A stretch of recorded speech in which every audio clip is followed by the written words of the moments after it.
Does anybody have a paper towel? This is really wet. Oof.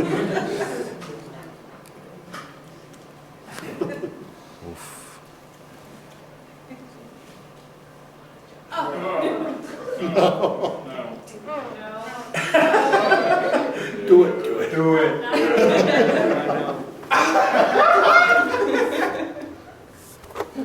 It's good. It's good, actually. It's really tasty.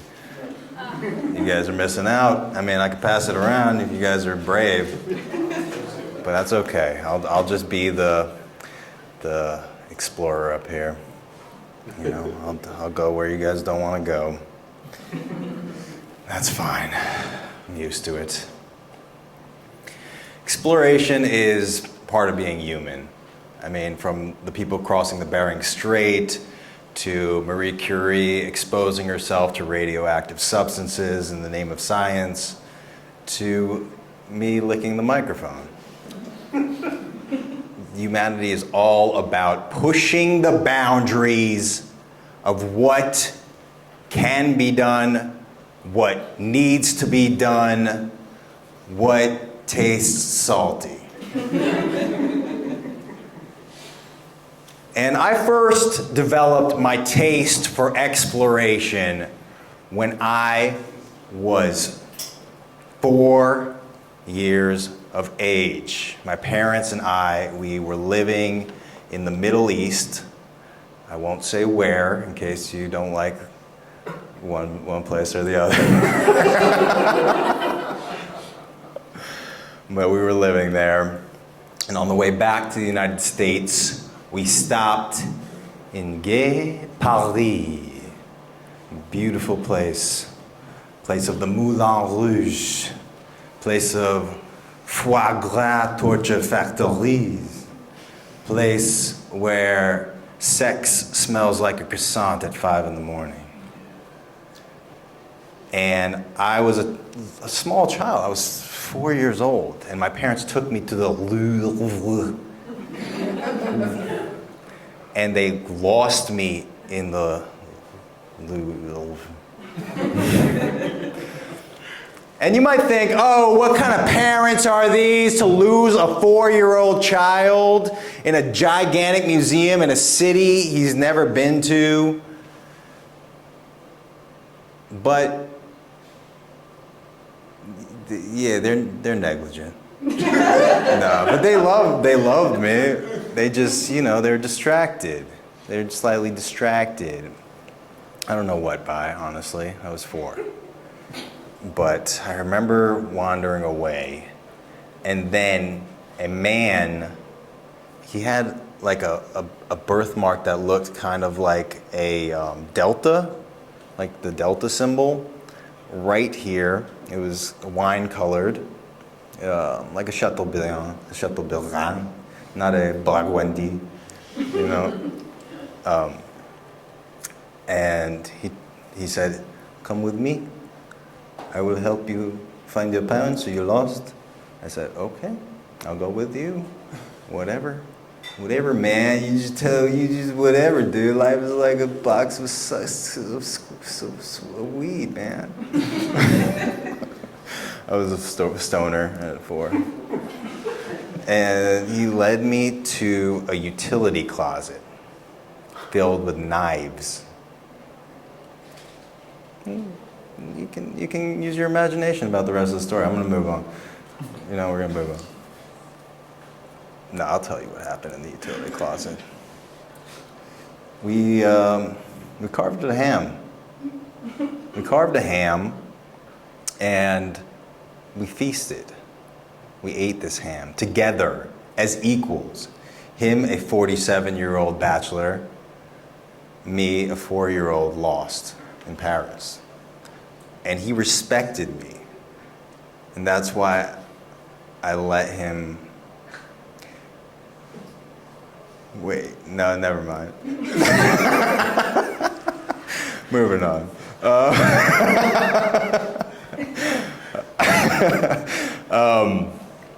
So, how about them sports?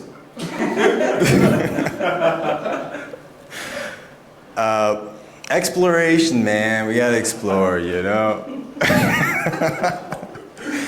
And actually, when I went to college for music, I had to do an assignment my first week, and they said, write a song about something that was both a good experience and a bad experience. And my mind immediately went back to that utility closet in France. And I wrote this little tune.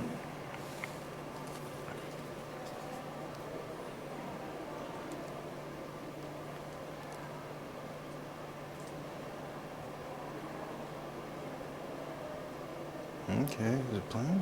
Oh, yeah.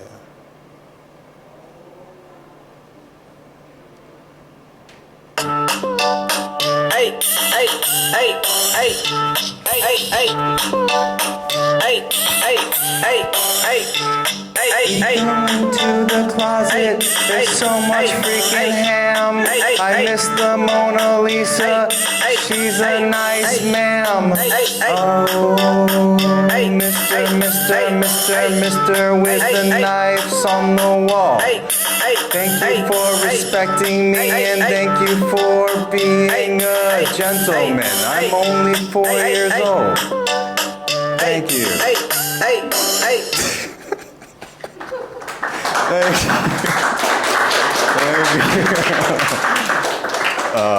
Yeah, and he found my parents and he brought me back to them, and my parents, they actually beat the man half to death. Even though he didn't do anything untoward, they did beat him half to death. And my parents were arrested for about 17 years, and I was raised in a foster home. And a lot of horrible things happened to me there. But I will move on. Can I have my mic a little bit louder? Just a little louder. Spaghetti, delicious, but makes a mess. Am I right? Fuck it. I'm wrong. Some people think food is just for sustenance, but I think food is also medicine. And food is culture, and food is love. It's an expression of everything that is beautiful about humanity and utility closets. I shouldn't have said that.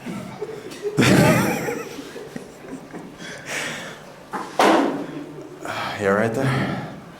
I'm good too. Me too. But I do, no, honestly, in all honesty, France was fine. I did get lost at the Louvre. No one abducted me. But I did try bread and butter for the first time, and it was fuck. Oh, fuck! Baguettes and French butter, right? Am I right? Who's had that? Who's tasted the taste of French butter and baguettes? You've had it? Madame, quel conseil quoi? Nos verdois. Enchanté. Mon ami, mon amour. Mandy Moore, Britney Spears.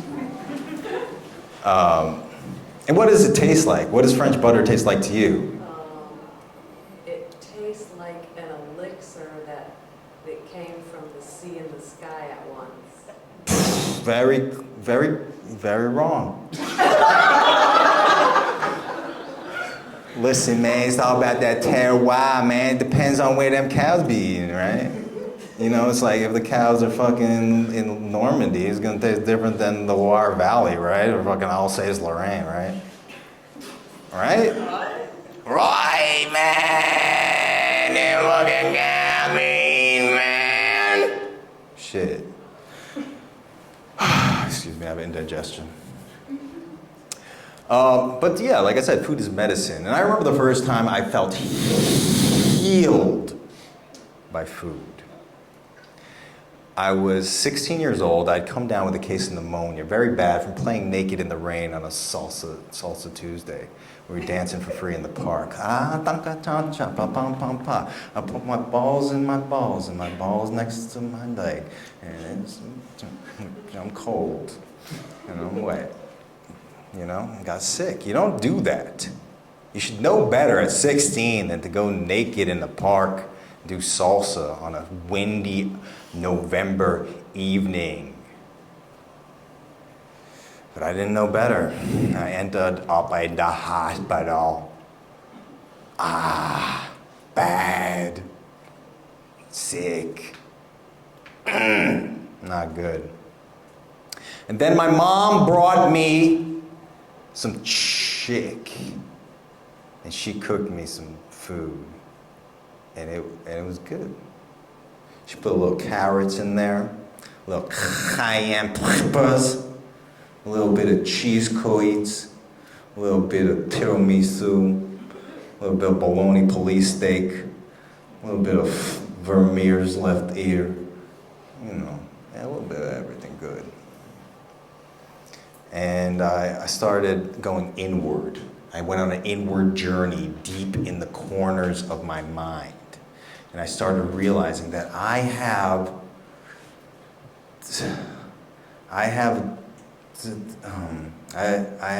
too many dildos for my apartment because it's a small apartment. I started to realize that. But that was actually like a premonition of the future. I was only 16 then.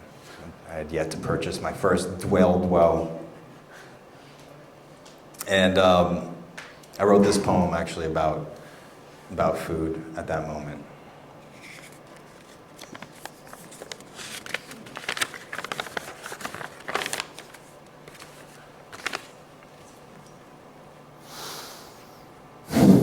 Man cannot live by bread alone.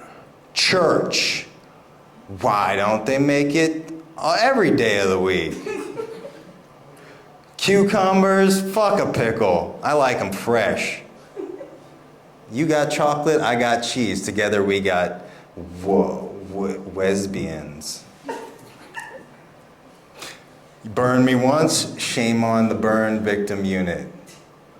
I'm burned badly in my soul. Asylum, good band. Tell me, what are you cooking for dinner tonight? Is it good? Looks good. It's not. Thank you. Thank you. Can anybody tell me what meter that was in? Iambic tetrameter with a trochee on lines 6 and 7. Yeah, right. Just like Shelley Burse, Belly Shelley Burse. What is his name? Belly Shelley Beers. You know what I'm talking about, right? You know what I'm talking about. You know what I'm talking about, right? Oh, come on. Poetry, 1600s. You know what I'm talking about. Who's a fucking lit major in here? We gotta have a fucking list, 5 colleges in this goddamn city. You know the lit major here? John Donne? I'm John Donne with this riff.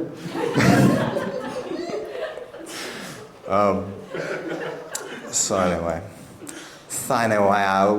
yeah, food's medicine. You know, in a Zen monastery, there are 2 people at the hierarchy of spiritual enlightenment. The first one, obviously, the Zen master. Second one is the cook. And in all these parables about Zen, enlightenment, liturgy, and what it means to be alive and the meaning of the universe at a fundamental level, as often as not, it's the cook who provides the wisdom and sometimes even corrects the master. Like Master Wao Wei I think it was in China, he went to the kitchen and he asked the cook, does rice have Buddha nature? And the cook said, yum yum, eat 'em up, it's fucking delicious. Put it in your fucking mouth or I'll stab you, bitch. And the master was like, oh my God, I was wrong this whole time. Now I'm enlightened. Now I get it. Fucking yum yum, eat 'em up. So anyway, I'd like to lead you guys on a guided meditation to help you guys understand what food could mean to you if you would only open your colons and eat it the right way. Shove it up your ass! Because you get more nutrients. Your bowels actually absorb nutrients better than your stomach. All right. Let's meditate.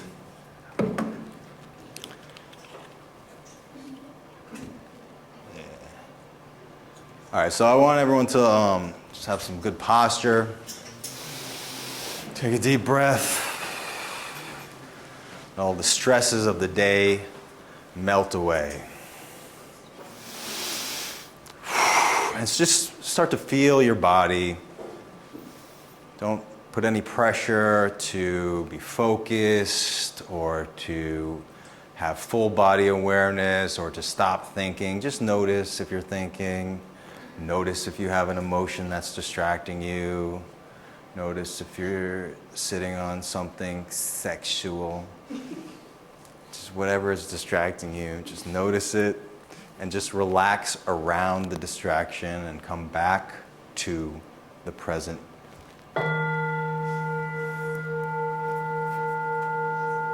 And there's a grill. It's hot. You put on a big pink meat.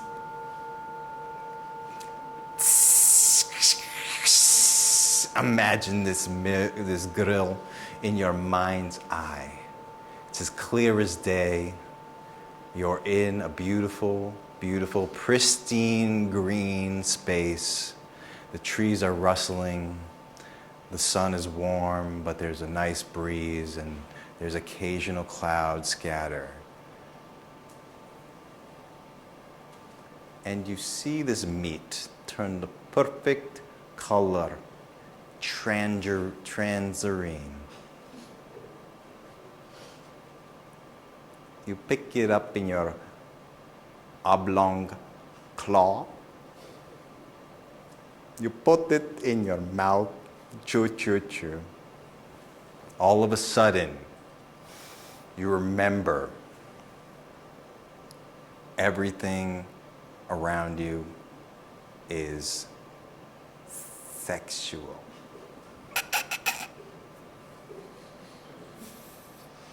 Meat. Sexual. Your claw. Sexual. The clouds. Shaped like Dan Rather's penis. It starts to rain.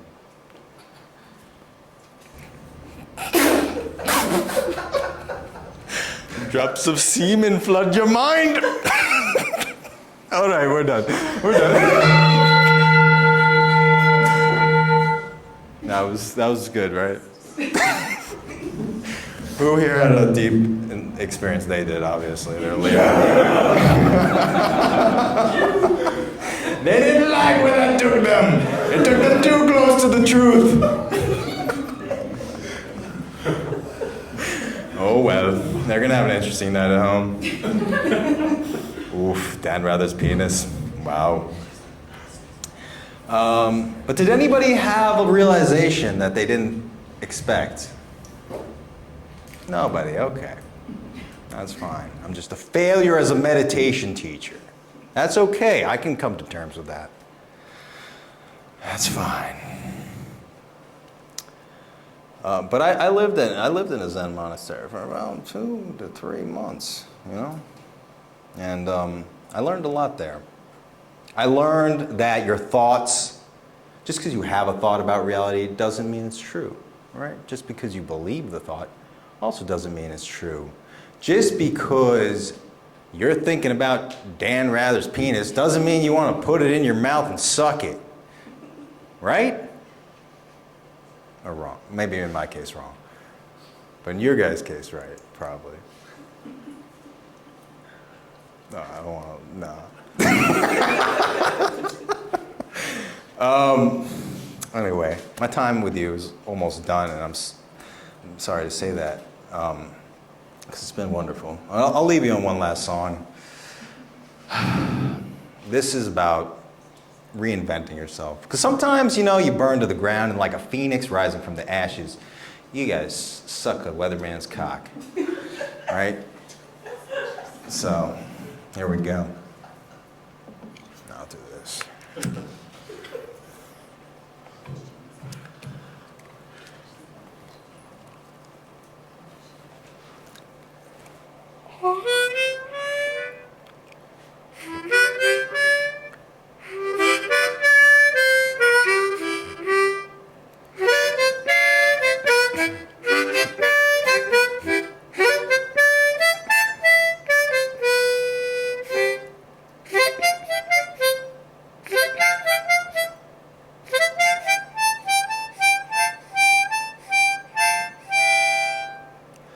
I saw the best man of my day get stuck in the utility closet. And I saw them escape this utility closet. And then they got a fucking dildo.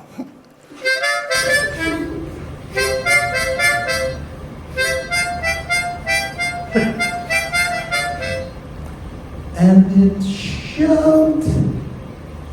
shoved, but first it's coated in nutritious honey and beeswax, fucking Brussels sprouts, shit.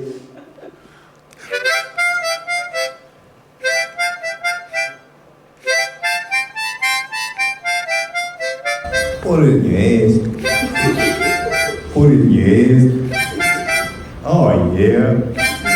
That feels so good. Oh shit. We're in high school.